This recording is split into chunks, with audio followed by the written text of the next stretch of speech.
जय हिंद, जय महाराष्ट्र, जय श्रीराम. मित्रांनो, आज आपण एक छोट्याशा स्टोरीवर बोलू आणि नंतर मला तुम्ही सांगायचं आहे की कशाबद्दल आपण बोलत आहोत.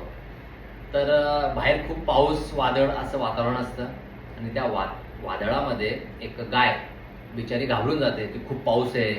तिला शेल्टर पाहिजे असतं. ती खूप वन फिरल्यावर तिला एक जागा दिसते छोटीशी, जी तुमच्या माझ्यासारख्या एका व्यक्तीने थोडीशी एक शेल्टर म्हणून बांधून ठेवलेली असते.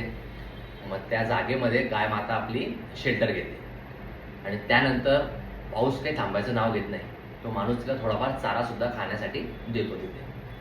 काही वेळानंतर पाऊस थांबत नसल्यामुळे ते 2-4 शेळ्या, कोणी मेंढी असे येतात आणि तिला रिक्वेस्ट करतात गोमातेला की गोमाता, मला सुद्धा या शेल्टरमध्ये काही काळ, जोपर्यंत हा पाऊस थांबत नाहीये, बाहेरची बिकट परिस्थिती जोपर्यंत संपत नाही तोपर्यंत आम्हाला राहू दे.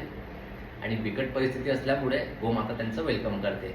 ते तिथे राहतात आणि आता ते म्हणतात की पाऊस थांबत नाही तर आम्हाला भूक सुद्धा लागली, बाहेर जाता येत नाही खाण्यासाठी काही, तर आम्ही तुझ्या समोरचं जे अन्न आहे ते खाऊ शकतो का, अशी रिक्वेस्ट करतात. गोमाता मोठ्या मनाने त्यांना हो म्हणते. थोड्या काळानंतर बघताय की दिवस उजाडला, परंतु पाऊस आणि बाहेरचं वातावरण काही सुधरत नाहीये. तर मग तिथे बकऱ्या, काही मेंढ्या जशा आधी आल्या होत्या तशा अजून काही बकऱ्या, मेंढ्या, कुत्रे, साप, उंदीर असे भरपूर सारे इतर प्राणी सुद्धा येतात आणि गोमातेला शेल्टर मागतात.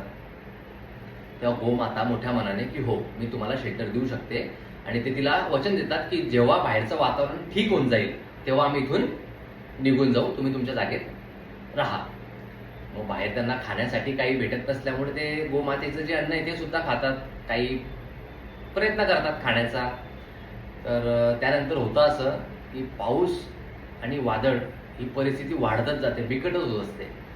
तर त्यामुळे प्राण्यांची संख्या वाढत जाते आणि तिथे सगळ्यांना राहायला आता त्रास होत असतो. मग सगळे ठरवतात आता की या परिस्थितीमध्ये काय करायचं की जेणेकरून आपल्याला राहता येईल व्यवस्थित आणि खाता येईल व्यवस्थित.